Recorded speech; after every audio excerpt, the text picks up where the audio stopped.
Madam ನನ್ನ ತಂಗಿ ಇವನ್ನ ಅದು ಹೆಂಗ್ ಇಷ್ಟಪಟ್ಲೋ ಏನೋ. ನೀನ್ ಏನ್ ಕೆಲಸ ಮಾಡ್ತಾ ಇದೀಯಾ? ಒಂದೊಳ್ಳೆ ಜಾಬ್ ಮಾಡ್ತೀನಿ ಮೇಡಮ್, 1,00,000 ಸಂಬಳ. ಅದ್ರಲ್ಲಿ ನಿಮ್ಮ ತಂಗಿನ ಸಾಕಾಗಿ ನೋಡ್ಕೊಂತೀನಿ. ಕ್ರೆಡಿಟ್ ಸ್ಕೋರ್ ಎಷ್ಟಿದೆ?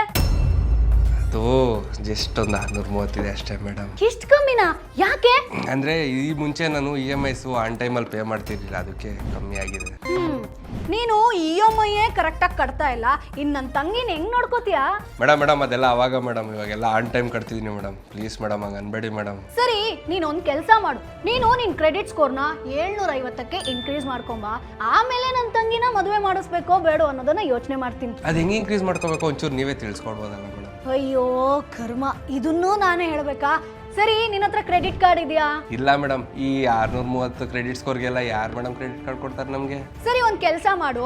ನಮ್ಮ ಚಾನೆಲ್ನ ಬಯೋದಲ್ಲಿ ಕ್ರೆಡಿಟ್ ಪೇ ಆ್ಯಪ್ ಲಿಂಕ್ ಇದೆ, ಅದನ್ನ ಕ್ಲಿಕ್ ಮಾಡಿ ಡೌನ್ಲೋಡ್ ಮಾಡ್ಕೋ.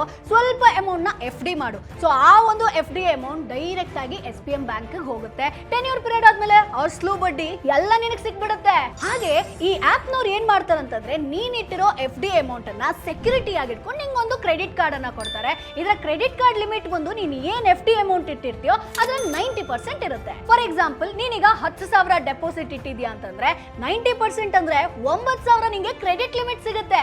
ಆಮೇಲೆ ಆ ಕಾರ್ಡ್ ಬಂದ್ಮೇಲೆ ಸ್ವಲ್ಪ ಅಮೌಂಟ್ ನ ಯೂಸ್ ಮಾಡ್ಕೊಂಡು ಆನ್ ಟೈಮ್ ಅಲ್ಲಿ ನಿನ್ ಬಿಲ್ ರೀಪೇನ ಮಾಡ್ಕೊಂಡು ಬಂದ್ರೆ ಆಟೋಮೆಟಿಕಲಿ ನಿನ್ನ ಕ್ರೆಡಿಟ್ ಸ್ಕೋರ್ ಇನ್ಕ್ರೀಸ್ ಆಗುತ್ತೆ. ಇದು life time free credit card, ಹಾಗೆ ರೂಪೇ ಕ್ರೆಡಿಟ್ ಕಾರ್ಡ್ ಕೂಡ ಹೌದು. ಅಂಡ್ ಇನ್ನೊಂದು, ಸಿಂಪಲ್ ಆಗಿ ನೀನು UPIಗೆ ಲಿಂಕ್ ಮಾಡ್ಕೋ. ಪ್ರತಿ ಬಾರಿ ನೀನು UPI ಥ್ರೂ ಪೇ ಮಾಡಿದಾಗ 2% ಕ್ಯಾಶ್ ಬ್ಯಾಕ್ ಸಿಗುತ್ತೆ. ಆಫ್ಲೈನ್ ಥ್ರೂ ಪೇ ಮಾಡಿದ್ರೆ 3% ತನಕ ಕ್ಯಾಶ್ ಬ್ಯಾಕ್ ಸಿಗುತ್ತೆ. ಹೀಗೆ ಕ್ರೆಡಿಟ್ ಸ್ಕೋರ್ನ ಇನ್ಕ್ರೀಸ್ ಮಾಡ್ಕೋ. ಸರಿ ಮೇಡಮ್, ಹೀಗೆ ಹೋಗಿ ಅಪ್ಲೈ ಮಾಡ್ತೀನಿ. ಆದರೆ ನಿಮ್ಮ ತಂಗಿ ಮಾತ್ರ ನನಗೆ ಮೇಡಮ್.